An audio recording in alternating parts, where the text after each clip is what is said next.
Hi guys, Guillermo is here. Welcome back to the Revit architectural training tutorial.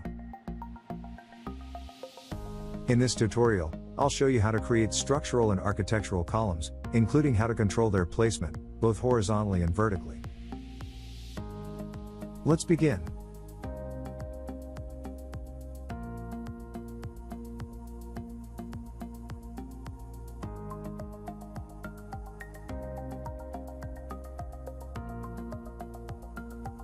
The first thing to discuss is that Revit columns come in two main flavors: structural and architectural. How you create them is almost identical for both types. For this tutorial, I'm going to create a structural column.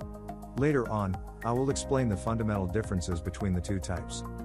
So let's go ahead and create a structural column. First, switch to the architecture menu. Activate the drop-down selector below the column icon. The little black triangle indicates the drop-down. Go ahead and choose structural column from the drop-down. Please ensure you are in a floor plan view when doing this operation.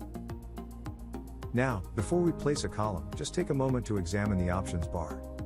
There is an option to rotate your new column immediately upon creation, by checking the rotate after placement tick box.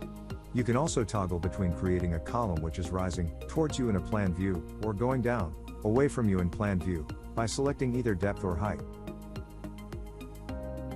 If you're following along with this tutorial, ensure you choose height as you want the column to be created upwards and visible in your floor plan view.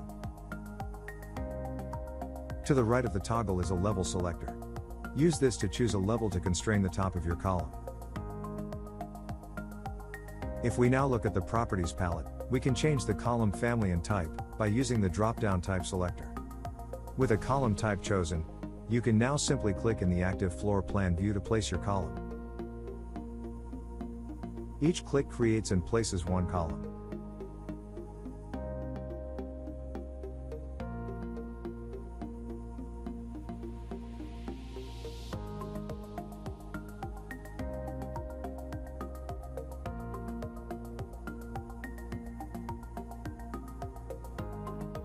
If I switch to a 3D view, you can see the columns I have just created. I can easily change their height by adjusting the level that is controlling their top constraint. Whilst you still have the column tool active, take a look at the right-hand side of the ribbon menu. You can load additional column families into your current project. You can have Revit place a column automatically at each structural grid line intersection. And you can also have Revit automatically place structural columns in the center of each architectural column.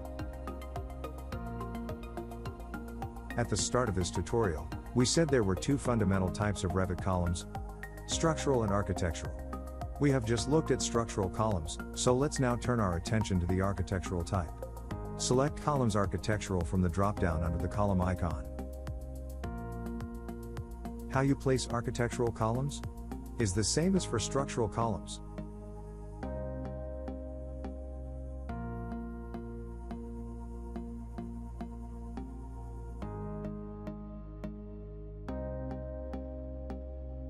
So why the two different types and what is their distinction?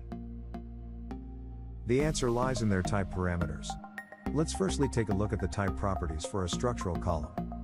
The structural columns have a wide range of real-world structural properties such as web thickness, web fillet, centroid vertical, etc., all very useful properties for a structural engineer.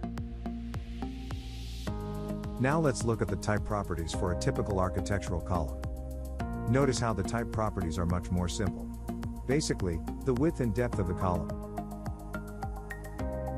Revit structural columns are intended to be used by structural engineers in conjunction with the analysis tools contained within Revit structure.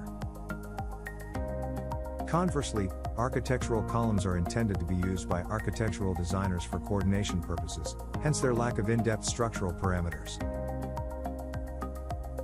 Of course, you are free to use whichever you choose. And finally, let's take a look at a feature specific to architectural columns, and that is that they can automatically embed themselves into a Revit wall. I have selected the default architectural column, and have my cursor hovered over a section of the wall. Notice how the column is tentatively shown as a gray rectangular box. As soon as I click in the view to place a column, the column gets absorbed into the walls. The wall layers wrap themselves around the pole of the column.